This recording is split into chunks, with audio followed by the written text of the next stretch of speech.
Welcome back to Miss Eddie's Math Movies, where it's a cute to be a square. Today's lesson is over section 2.6, which is properties. Properties of algebra and properties of equality.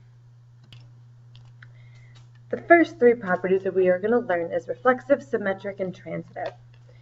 When you hear the word reflexive, I want you to think reflection. Like when you look in the mirror, you see yourself. So the reflexive property says that AB equals AB. You equal yourself.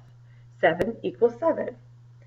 Measure of angle A equals measure of angle A. That should make sense. Everything is equal to itself. So here we use equal signs. Over here we use congruent signs. Segment AB is congruent to segment AB. Angle A is congruent to angle A. So maybe as a note you could write equals itself. That's what the reflexive property means. So it's either the reflexive property of equality or the reflexive property of congruence, depending on if you're using an equal sign or a congruent sign. The symmetric property is that you can flip a statement around. If AB equals CD, then you can take this and flip it. Then CD equals AB. Right? If x equals 7, then 7 equals x. We can just flip it across the equal sign, and that's still true.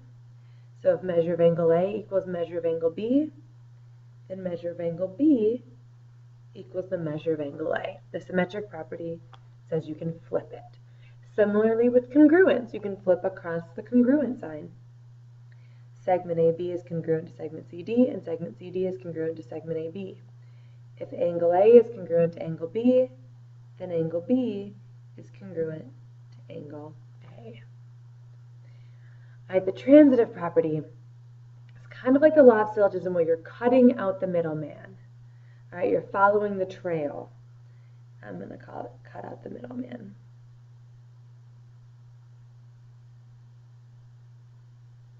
You may have heard that phrase before.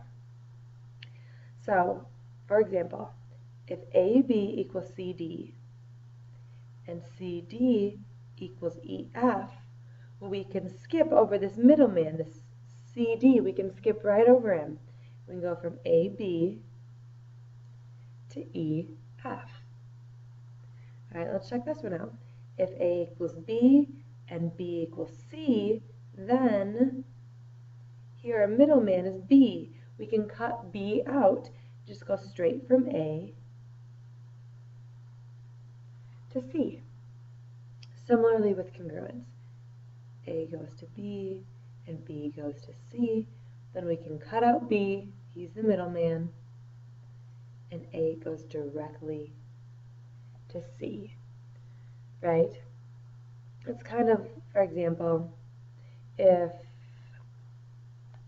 Martha is the same age as Tom, and Tom is the same age as Luke, well, then we know Martha and Luke are the same age, because they're both the same as Tom. We don't have to have Tom in there, and we still know that Martha and Luke are the same, for example. So let's practice these properties. Name the property that the statement illustrates. DE equals DE. Well, that is DE equaling itself. If you remember from above, that's called the reflexive property. And because we're using equal signs, it's the reflexive property of equality. Let's check this one out. If P equals Q and Q equals R, then P equals R. Well, it appears to me that we cut out a middleman. Notice we went from P to Q to R, and then here we're just going from P to R. When you cut out the middleman, see, Q got cut out. When that happens, that's called the transitive property. And we're using congruent signs, so it's a transitive property of congruence. I'll just use the symbol there. All right, so use these examples, use these notes up here to try to do the checkpoint. And each one, you're going to have the blank property of blank every time.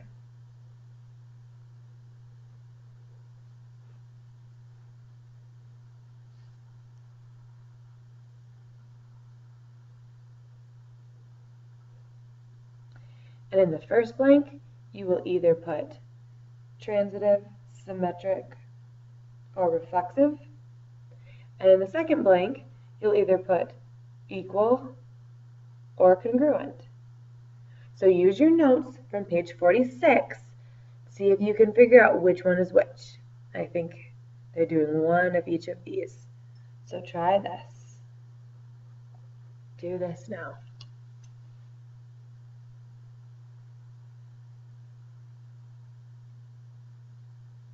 Using the property of equality. In the diagram, N is the midpoint of MP. So here's MP, and N is right in the middle. If N is right in the middle, that means those segments are equal, because that's what it means to be in the middle.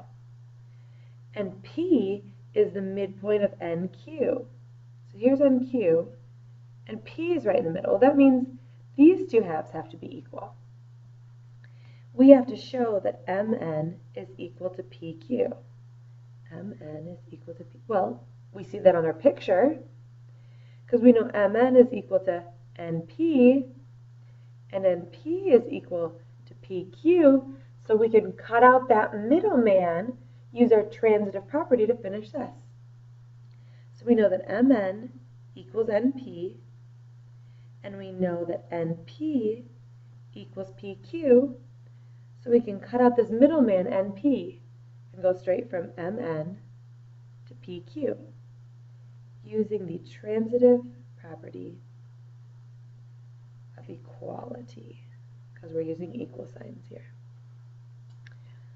In example 2, there's an explanation for each step in the solution. In general, what can be used to explain the steps?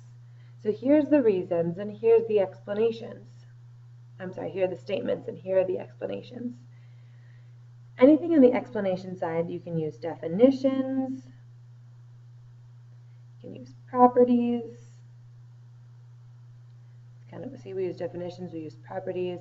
You can use postulates, that's another word for rule, and theorems. It's another fancy word for rules. Those are all kinds of things you can use.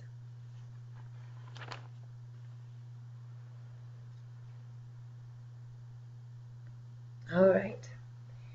1 and 2 are vertical angles, and 2 is equal to 3. Show that 1 is equal to 3. All right. So you have to explain why 1 and 2 are equal. Why are 1 and 2 equal? That's what you're going to put here. We already know it's 2 equal to 3. So how do we know 1 is equal to 3? Well, 1 goes to 2. 2 goes to 3. So which property says that 1 goes to 3? Try that. See if you can figure out what those blanks are. These properties are very straightforward, and you've done them before. We're just giving them a name this time. So the addition property says that you can add the same number to each side of an equation. So for example, in this equation, if we wanted to solve it, we would add 3 to both sides. Plus 3 and plus 3. And the equation is still true. Similarly, we can subtract the same thing from both sides, and the equation stays true. So if I wanted to solve this, I'd subtract 5 from this side, and I'd subtract 5 from this side. And we call that subtraction. The multiplication property says that you can multiply each number, or each side of the equation, by the same number. So if I wanted to solve this equation, I would multiply this side by 4, multiply this side by 4. These are things you've always done, and you know they're true. We're just giving them a name now. If I wanted to solve this equation, I would divide this side by 8 and divide this side by 8. That's division, when you're dividing both sides by the same number. And substitution is when you plug in a number. So here we know that x equals 7, 2x plus 4 equals, well, we know that x equals 7. So let's plug that in. 2 times 7 plus 4. You know that's allowed. You do that a lot. They're just giving it a name. They're calling it substitution.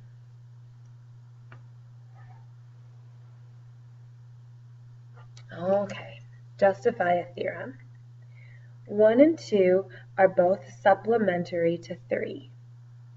Show that 1 and 2 are equal. All right, this is a lot like that circle activity that we did, where you've got a big angle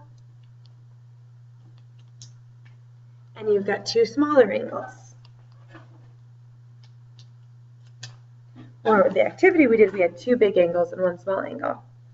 And we saw that these were supplementary. We saw that these were supplementary. And we realized that, oh, that means 3 and 4 have to be the same. Well, this is very similar here. These are supplementary, and so are these. So that means that these two angles have to be the same. So let's talk about this. Let's see, 1 and 3 are supplementary. That means 1 and 3 equal 180.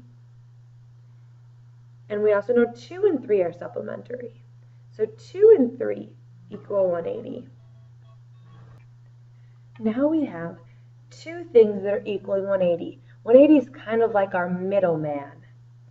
1 and 3 equal 180, and 180 equals 2 and 3. So you kind of want to think about it like this. And we learned that you can cut out the middleman. So 1 and 3 is the same as 2 and 3 because we cut out the middleman. That's called transitive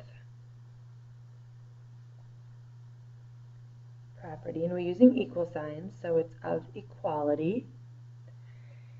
Now it says use subtraction. Well, look at what can I subtract from both sides of the equation? Both sides have a 3. So I'm going to subtract 3 here and angle 3 here. All that's left over here is angle 1, and all that's left over here is angle 2. So the measure of angle 1 equals the measure of angle 2. That means they're congruent because they have the same degree. And that's what congruent means. That's the definition of congruent. So we were just proving, using math, why 1 and 2 are equal. You already know that 1 and 2 are equal. We were just showing the math that supports it, the logical argument that supports it. So let's take a look down here. M is the midpoint, so that means those two parts are equal because it's cutting it in half. How did I know that? Because it's the midpoint. What are we trying to show here? We're trying to show that AB is the same thing as 2 AMs. Well, yeah, if we multiply this by 2, we get the whole thing. That makes sense. But how do we know that? Well, let's see here. AM, here's AM, plus MB equals the whole length. If you remember, this is little segment plus little segment equals the whole thing. This was called segment addition. We're adding two smaller segments together to get a larger one. And let's look what happens here. This stays the same, but MB and AM change out. Well, they're equal, so that's okay for them to be substituted.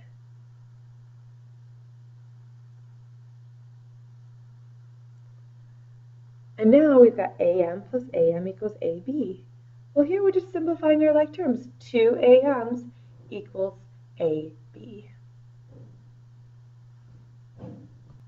This is M cubed signing out.